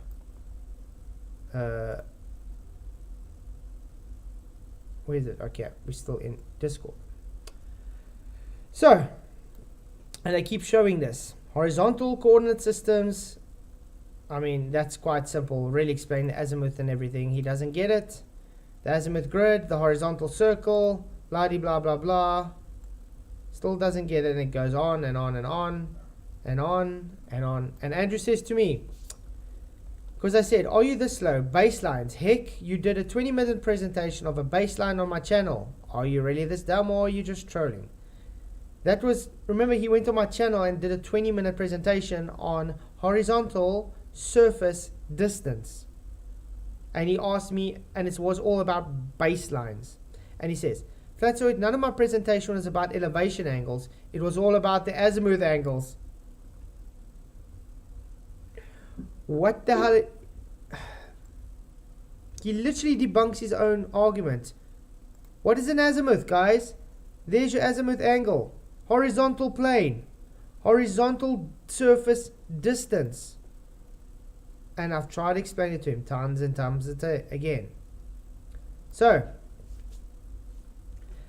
I think where were we?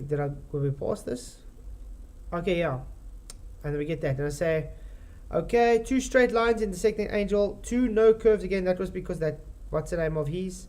Yeah, curved lines have tangents at the point of an intersection. Well, it just goes on and on and on and on. This guy's really so slow, he doesn't get it. So that's what that meant, guys. Just simply the baseline is based on a 90 degree. If you don't have the 90 degree, you don't have a baseline. Was that it? Andrew says, when do I get a cut of your ad revenue?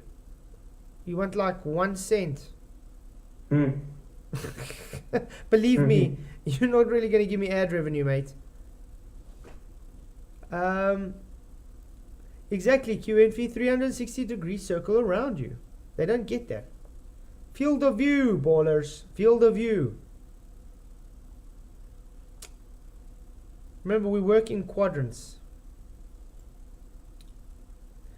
I don't understand what you're claiming either. So when are the people actually going to come in and chat? So I guess we're going to end the show here, guys. Because ballers are just too sissy to come and chat in chat. Lotion must be busy tonight, or you would have been in by now. I think he's working, and I know he's going to go on better than gold soon as well. Ah, yeah. I want to actually do a McToon stream sometime where we go through all the things in his website. Are you guys keen to do that sometime? That'd be cool. I think that'd be quite cool. Did you watch the thing with McToon and Brian? I think he's put a premiere out tonight about it, Brian has. Oh yeah, it was awesome. I watched it today. Brian Staveley okay. was on there with the Mandela effect. Yeah. Really Yeah, awesome stuff. It went on for nearly 5 hours, I think. So I thought I'll wait till the cut version. But yeah, I'll watch it. But It's very simple. McToon actually got caught out a lot of times with the Mandela effect. But as you know, McToon, he would rather deny it as the Mandela effect and try and push it out with something else like, I think it's pop culture that influenced it to be the change. You understand? Right. The usual spiel. Make excuses not to accept the reality of the situation. That's it. But otherwise, it was a good show. I enjoyed it. What else can we see about gravity? Veritasium, I mean, we've watched that. I've already done that. I mean, I've shown this before as well. Veritasium talking that gravity is not a force. Very simple. I like this as well. Gravity is not a force and the acceleration is upwards. When I was a kid, I was told that gravity happens because the Earth is like a magnet. It took me decades to understand Einstein's modern explanation of gravity. That's weird you think that, because I remember something like that the Earth's core was meant to be like a magnet, and that was what I was told. That's what I was also taught, yeah. That's what we were taught. We were taught gravity is actually like magnetism. That's what pulls you down. And it was caused by the Earth's magnetic core. Mm-hmm. I was taught that at school. That's right. Gravity, which I put into my award-winning video, How Gravity Makes Things Fall. Whoa. But people still ask where the force of gravity comes from. If something is accelerating, that requires a force. Yeah, exactly. Something accelerating requires a force. And if gravity is not a force, you can't get acceleration. Exactly. So they were very right. Darth Vader overcomes the force with a force grip. So gravity must be a force, right? It's not. Oh! Pay attention, guys, what he just said. Gravity must be a force, right? It's not. There we go. Plain and simple. Gravity must be a force, right? It's not. Isaac Newton described it as a force, but today we say that when something falls and accelerates, no force is making it do that.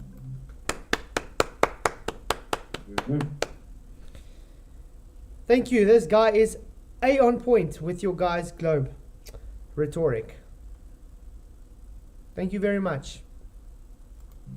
Even more counterintuitive, the acceleration of gravity is actually upward. The ground is going up towards the apple. Yeah. In your face, gravity, exactly flat.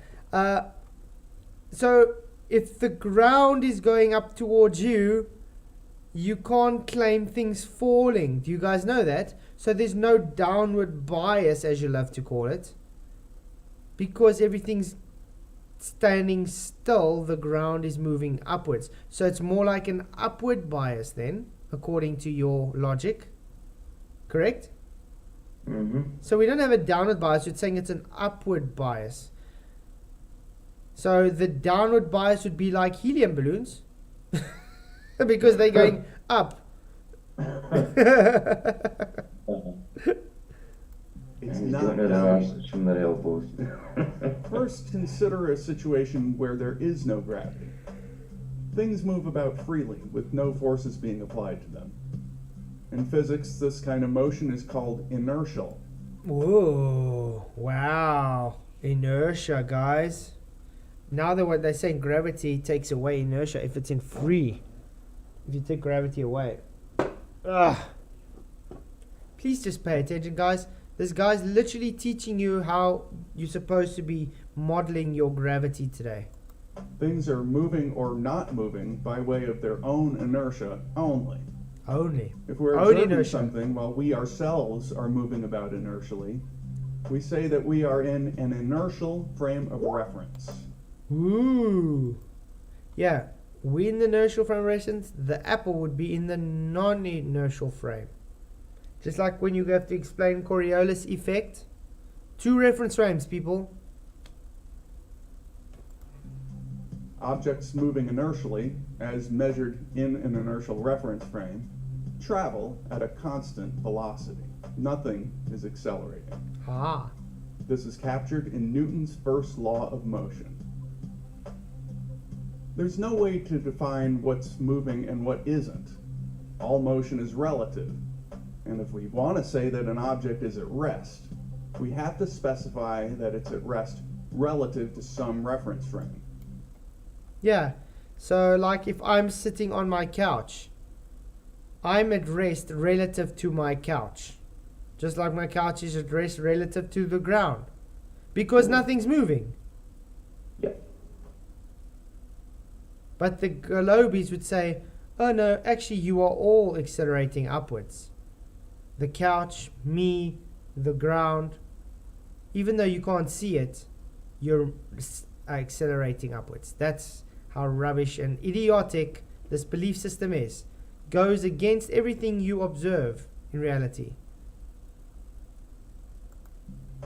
Measured against a different reference frame, that same object might be moving. There's no such thing as absolute motion or absolute rest. But now suppose that we fire up an engine and begin to accelerate in one direction. From Yeah. inside our spaceship, now things have changed. Ah. We can tell that we're no longer in an inertial reference frame. Wow. If we Yes, man, it was a lie. In fact, you were lying. You were the one inserting Earth moving underneath object. Yeah, and that's how it would work. The Earth would be moving, aka the inertial reference frame. No? Yeah. Would it be the non-inertial? No, the non-inertial reference frame. And the object moving would be in the inertial reference frame. Hmm. You release an object, it begins to move as if a force is acting on it. It accelerates. General Deros, this is that is much I'm able to squeeze in. This limited chat space define at right angle, which what TF and I am talking about. Yeah, they don't understand. They just have to ignore it, original.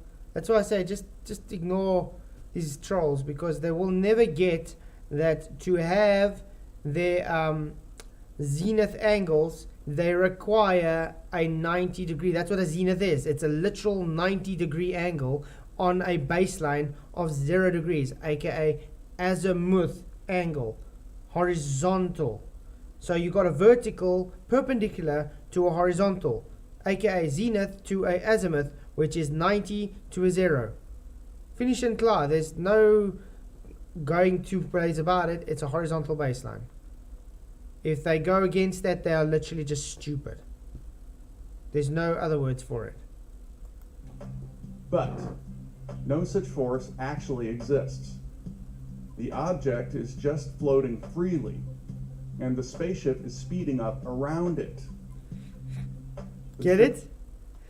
The apple is just staying freely. The spaceship is going around it up. So like you would be on Earth, like you were explaining earlier, the globe would be here, and it would be moving up in all directions at the same time, which is really idiotic, towards the apple. Wow. It's stupid. Its walls are now constituting an accelerated or non-inertial reference frame. And in that reference frame, inertial objects appear to accelerate in the opposite direction. Hi, Globe Peer Review. Thank you for coming. Glad you could make it. Bill and Gold, yeah, they choke on all that info. They do. They can't accept it. So Globe Peer Review says, so how does the Earth accelerate upwards for both someone in the north and the south? Exactly my point. How do they get it right? You can't. It literally contradicts itself. I mean, I hate to say it. The Flat Earth Society makes even more sense when it comes to this.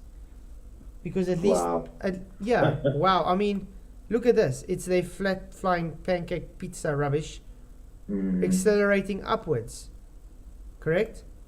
So it's always accelerating upwards no matter where you are situated on Earth. With a globe, and again, guys, I'm not a Flat Earth Society component. I'm against Flat Earth Society, okay? Because they are literally controlled opposition. But they literally make more sense than the globe, because the globe claims exactly the same thing, accelerating at the same time in all directions. How the bloody hell do you get that right? You can't. One actually makes sense, one doesn't, although they're both wrong, because gravity is not there. There's no such thing as gravity. Oh yeah, it's in, there we go. Carry on. One of Einstein's brilliant It's like this realizations video. is that you cannot distinguish between being accelerated in one direction and being under the influence of gravity. When I From just inside an elevator car, you couldn't tell whether it's sitting on the surface of the Earth or in deep space and being accelerated in the direction of the ceiling by 9.8 meters per second squared. In either case, if you let go of an object, it will accelerate toward the floor at that same rate. So how does it accelerate to the floor at that same rate if you are the one accelerating, not the apple? Yeah, 180 degree angle is a straight line. Must I draw 180 degrees quickly for these guys?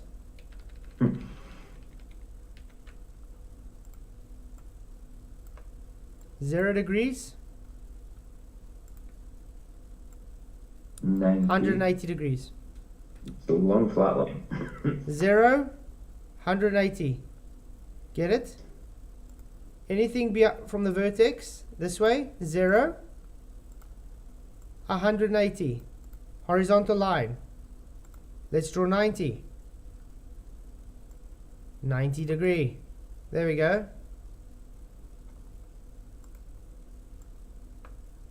There's your 90 degrees, guys.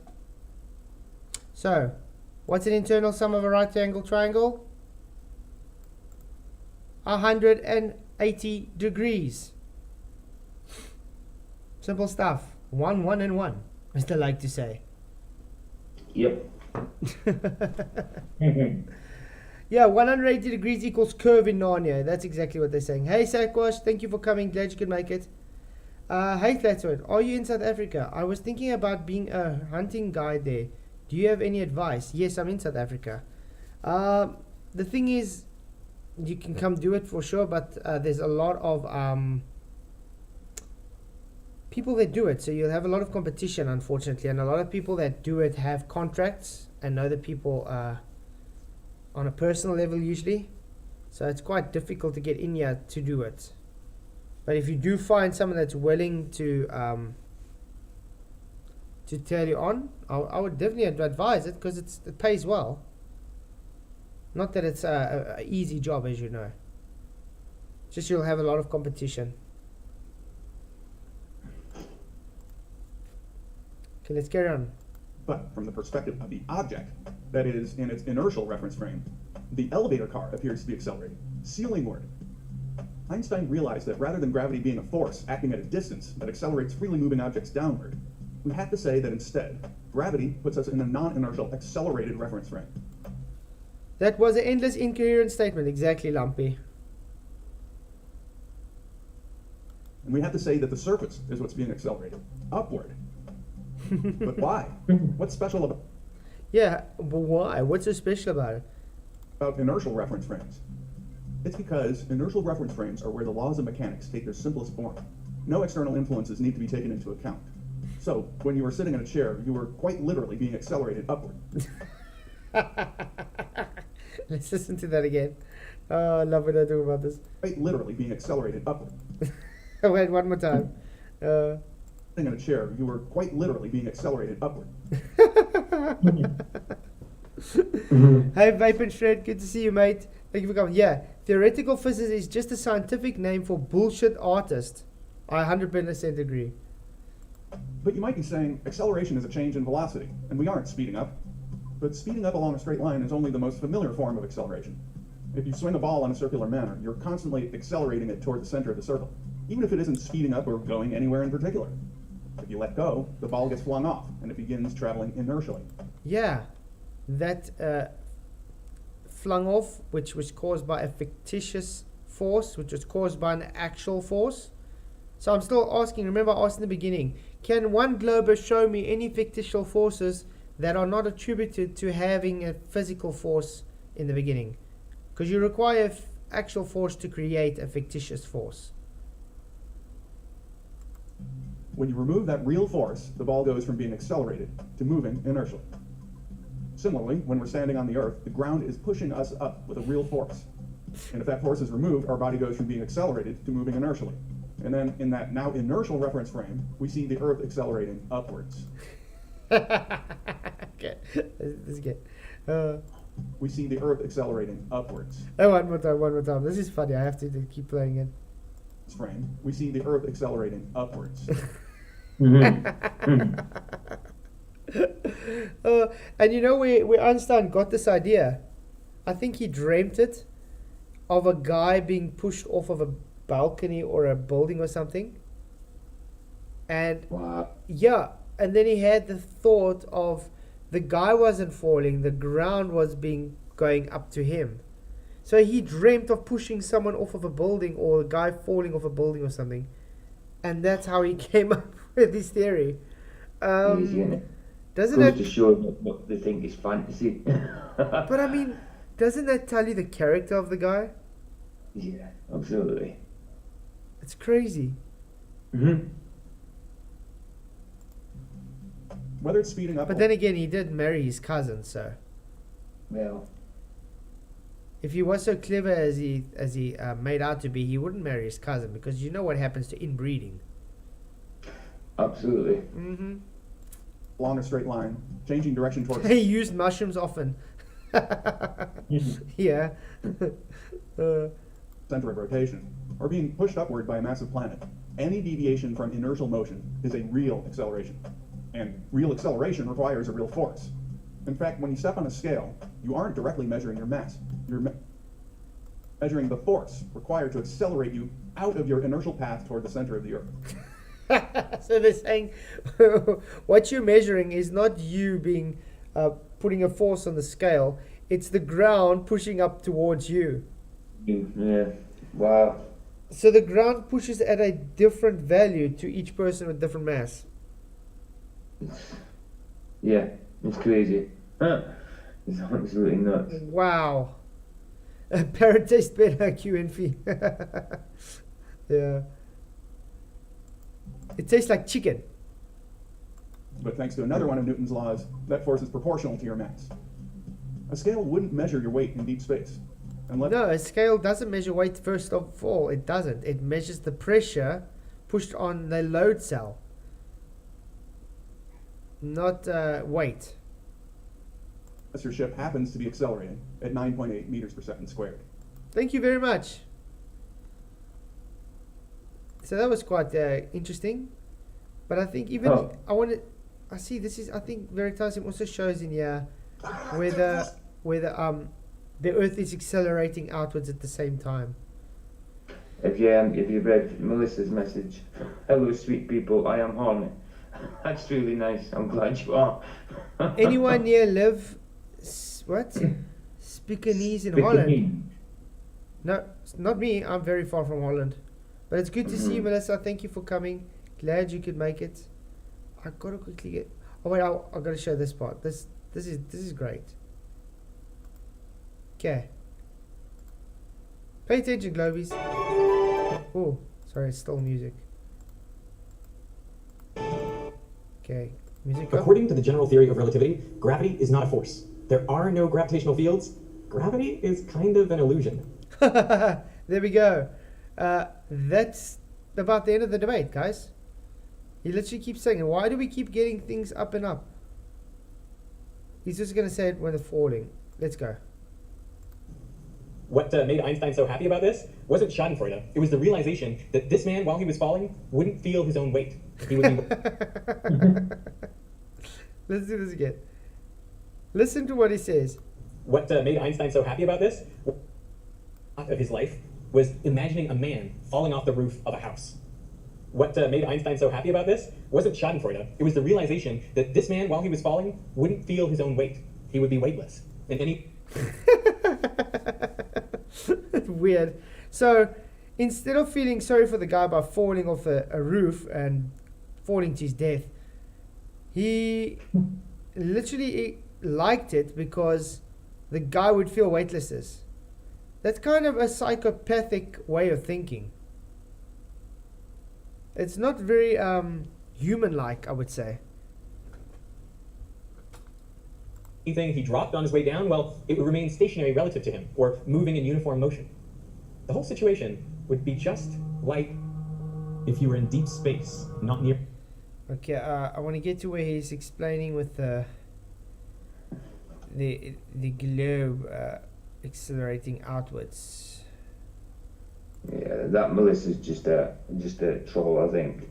Do you think Talking so? about beating about her husband beats up her kids, her kids and that. So yeah, I think that's just a troll.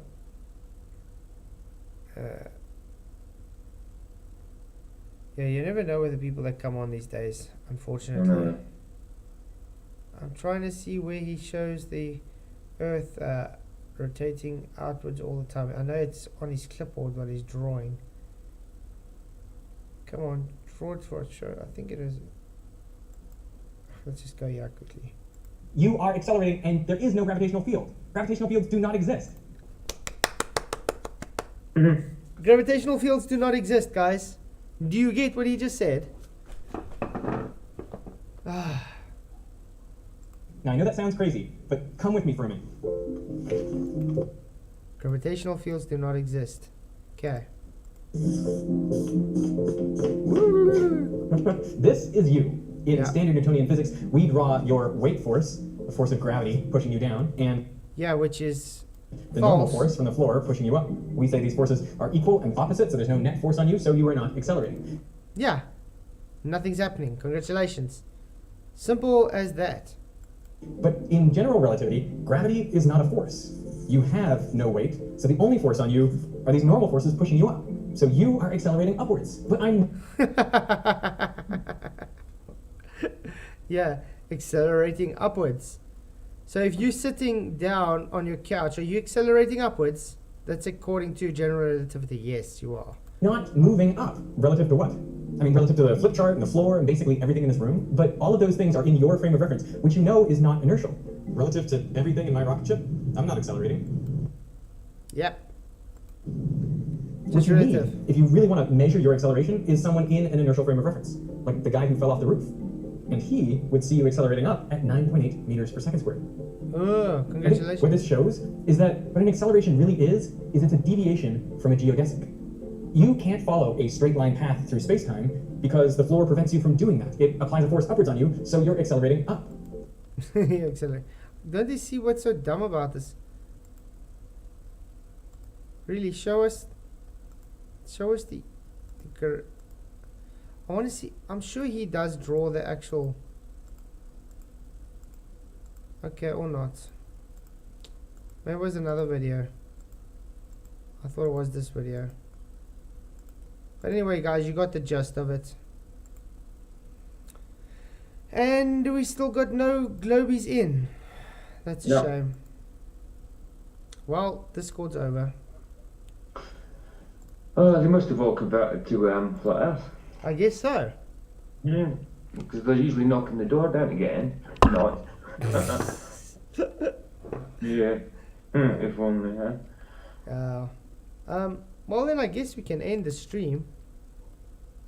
I mean, I enjoyed the stream. It was nice and rustig. Was chill. Yeah, it was chill. I still haven't heard any words from Ed.